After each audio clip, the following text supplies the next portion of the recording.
اعوذ باللہ من الشیطان الرجیم، بسم اللہ الرحمن الرحیم۔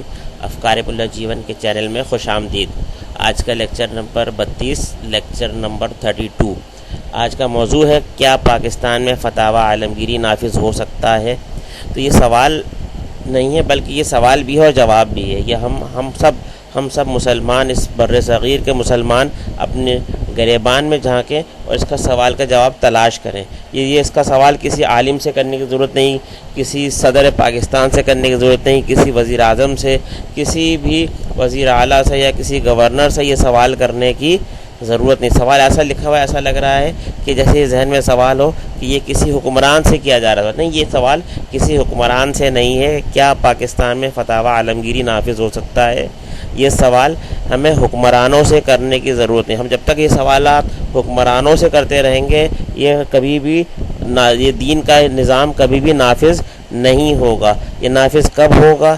جب ہم اپنے آپ سے یہ سوال کریں گے، ہم اپنے گریبان میں جھانکیں گے، ہم اپنے آپ کو دیکھیں گے کہ کیا یہ ہمارے اپنے اس 5 فٹ کا پاکستان پر، اس کو ہم پاک جسم کہتے ہیں، کیا اس پر ہمارے اوپر دین اسلام نافذ ہو سکتا ہے؟ اور ایسا دین اسلام کو جو پہلے بھی اسی بر صغیر، اسی سرزمین پر نافذ تھا اور نافذ العمل تھا اور بہت عرصے تک نافذ رہا، مگر کیا یہ ہم اپنے اوپر اس کو نافذ کرنے کے قابل ہیں؟ کہ ایسا اسلام جس میں کوئی فرقہ وارانہ لیبل نہیں ہے، اپنے اوپر کوئی فرقہ وارانہ کوئی نشان نہیں ہے، کوئی ثبوت نہیں ہے، ہماری مسجدوں کے اوپر کوئی فرقہ وارانہ نام نہیں ہونا چاہیے، یہ سوال کر رہا ہے ہم سے فتاوی عالمگیری۔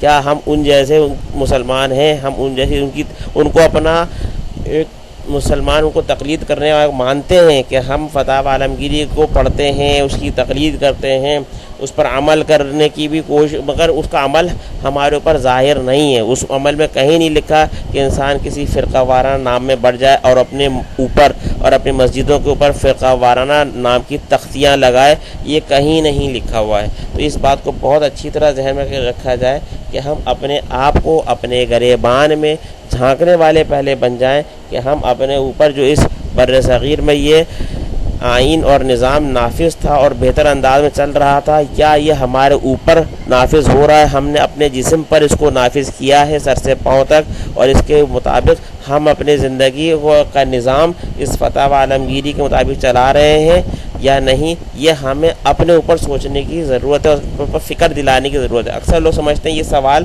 شاید کسی حکمران سے کرنے کا، یہ سوال حکمران سے نہیں، ہم خود اپنے جسم کے حکمران ہیں۔ ہم اپنے جسم کے اوپر ہمارے آنکھ، کان، ناک، یہ تمام اعضاء و جوارح سب اس چیز کے پابند ہیں، کس کے؟ اللہ کی شریعت کے پابند ہیں۔